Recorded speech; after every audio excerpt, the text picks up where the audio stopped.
And new images included in a memorandum filed by the US government show Cole Thomas Allen, the man accused of opening fire at a White House correspondents' dinner last weekend, with weapons in a hotel room before the attack. Prosecutors submitted the photos along with new details of the suspect's activities before the 25th of April incident in their motion to keep Allen detained pending trial. And French prosecutors have launched an investigation into the reappearance of a website known for facilitating the crimes of Dominique Pellicot, who recruited dozens of strangers to rape his wife, Giselle Pellicot. Its precursor, Coco.gg, was an unmoderated platform offering registration-free access to chat rooms with French authorities linking it to sexual abuse of children, drug offences, rape and murder. They're your friends, your colleagues, your family members, or maybe someone you read about. They are CNN heroes, each of whom shows how one person can truly make a difference. The United Kingdom has expelled a Russian diplomat in response to Moscow's expulsion of a British embassy employee last month after he was accused of spying. The UK government informed Russia's ambassador on Wednesday that it was revoking the accreditation of an unnamed Russian diplomat after the unjustified decision to expel the British official and the malicious public smear campaign that followed. Madagascar has detained a French serviceman over an alleged plot to destabilise the island and also declared an agent at the French embassy persona non grata over acts linked to the destabilisation investigation. Deputy Prosecutor Nominarinera Mihamintsoa Ramanantsoa said in a video statement released late on Tuesday that the former French national serviceman Guy Barret had been placed in pre-trial detention at Siafahi Maximum Security Prison. And an inside look at Chernobyl 40 years after the disaster. The exclusion zone remains radioactive, now shaped by war. From deserted cities to returning wildlife and rising military risk, what's unfolding there today raises urgent questions about nuclear danger and what the future might hold in this episode. And Mike Vicic grew up in Michigan. His family, he recalls, dedicated their lives to public service. His parents were teachers, his uncle a fighter pilot, while both sets of grandparents served in the army. Growing up, and public service was always a really admirable way to spend one's life and one's career, he told TechCrunch. I have 3 young kids. I want them to grow up in a country where government can actually get stuff done. And he went on to work in consulting, then launched a consumer company that he sold to Olo for $200 million back in 2021. After his wife gave birth to their 3rd son, he and Brandon Max, a founding engineer at his last startup, and began discussing what they wanted to do in this next chapter of their careers. Google Photos on Wednesday announced a new AI-powered feature that will soon turn photos of your clothes into a digital closet where you can create new outfit ideas and even virtually try on your creations. Yes, the idea takes obvious inspiration from Cher's iconic virtual wardrobe featured in the movie Clueless, where she could scroll through her various ensembles while deciding what to wear. Google says the new feature will leverage AI technology to automatically create a copy of your wardrobe that's based on the pieces of clothing appearing in your Google Photos library. From the app, you'll be able to filter items by category, like tops, bottoms, jewellery, and more, then mix and match them to create different outfits.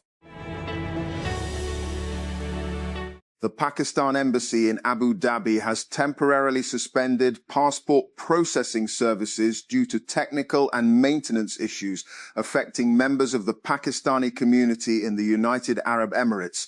In an official notice, the embassy said passport-related services are currently unavailable and will remain suspended until further notice. It added that the community will be informed immediately once the service resumes. And 2 Jewish men were stabbed on Wednesday in North London, an attack police declared a terrorist incident, and which follows a series of arson attacks targeting Jewish sites. King Charles III, Prime Minister Keir Starmer and London Mayor Sadiq Khan led the condemnation of the appalling assaults in Golders Green, which is home to a large Jewish population. 7 families of victims killed or injured in a mass shooting in Canada have filed lawsuits against OpenAI and its CEO Sam Altman in a California court, accusing him and the company of ignoring the shooter's troubling interactions with ChatGPT. 8 people were killed, including 6 children, when 18-year-old Jesse Van Rootselaar opened fire at a secondary school in the Tumbler Ridge, British Columbia, in February. Oil prices have soared following reports that the US is preparing for an extended blockade of Iran. Brent crude rose to over $117 and 86.71 a barrel on Wednesday afternoon, the highest price so far this month, from just over $110 a barrel on Tuesday evening. Washington, D.C., the United States Supreme Court has begun to hear a case on whether the administration of President Donald Trump may strip the temporary legal status of hundreds of thousands of Haitians and Syrians living in the country. The hearing on Wednesday at the country's highest court specifically concerns whether Trump may end temporary protected status, TPS, for citizens of the 2 countries, which is granted when it is deemed unsafe for individuals to return to their home countries. Iran's national currency has plunged to new lows as authorities mobilize to dampen the impact of the naval blockade enforced by the United States. The Iranian rial shot above 81 million to the US dollar on the open market by early afternoon on Wednesday before partially recovering. The embattled currency changed hands for about 1.54 million earlier this week, and its rate was about 811,000 per US dollar a year ago. And more than 1.2 million people in Lebanon are expected to face acute hunger this year due to conflict, displacement and economic pressures amid the latest war between Israel and Hezbollah, according to a United Nations-backed report. And the UN Food and Agriculture Organization, the World Food Programme, WFP, and Lebanon's Ministry of Agriculture issued a joint statement on Wednesday saying that 1.24 million people were expected to face food insecurity at crisis levels or worse between April and August. Kevin Warsh has passed a major hurdle to become the next chair of the United States Federal Reserve. Warsh, US President Donald Trump's handpicked choice to succeed current chairman Jerome Powell, whose term is set to end on May 15, was approved by the Senate Banking Committee on Wednesday. Former FBI Director James Comey has been indicted on federal charges after posting an image of seashells arranged to spell @I647 on Instagram, in a case that has raised concerns about the use of the United States justice system as a form of political retaliation. The charges were announced on Tuesday, with prosecutors accusing Comey of threatening US President Donald Trump and transmitting a threat in interstate commerce. Uber customers in the United States can now book hotels directly through the app, one of several new features announced Wednesday that pushes far beyond the company's original ride-hailing purpose and even deeper into its users' lives. Uber announced the new hotel booking feature on Wednesday during its product-heavy annual Go Get event in New York City. At launch, Uber customers will have access to more than 700 views and hotels worldwide through a partnership with Expedia Group, the travel company that Uber CEO Dara Khosrowshahi led for 12 years. And Roku's latest streaming bet is off to a solid start. Its affordable subscription service, Howdy, has now passed 1 million subscribers, according to data from research firm Antenna. And this is a notable milestone for a platform that's still pretty new, and suggests that it's striking a chord with viewers who are tired of paying for yet another expensive subscription. Launched in August 2025, and Howdy is Roku's first real push into paid, ad-free streaming. At just $2.99 a month, Howdy is aimed at people who want something extra to watch for a lower cost. Islamabad. The Pakistan Medical and Dental Council, PMDC, on Wednesday directed all medical and dental institutions to implement structured mental health screening protocols in response to growing concerns over the increasing incidence of suicide and severe psychological distress among students. In a statement, the council issued directives to all medical and dental institutions, emphasizing the critical importance of promoting and safeguarding the mental health of students and faculty. And Russia's Victory Day parade in Moscow on the 9th of May will be scaled back this year because of a terrorist threat from Ukraine, the Kremlin has said. All measures are being taken to minimize the danger, said President Vladimir Putin's spokesman Dmitry Peskov.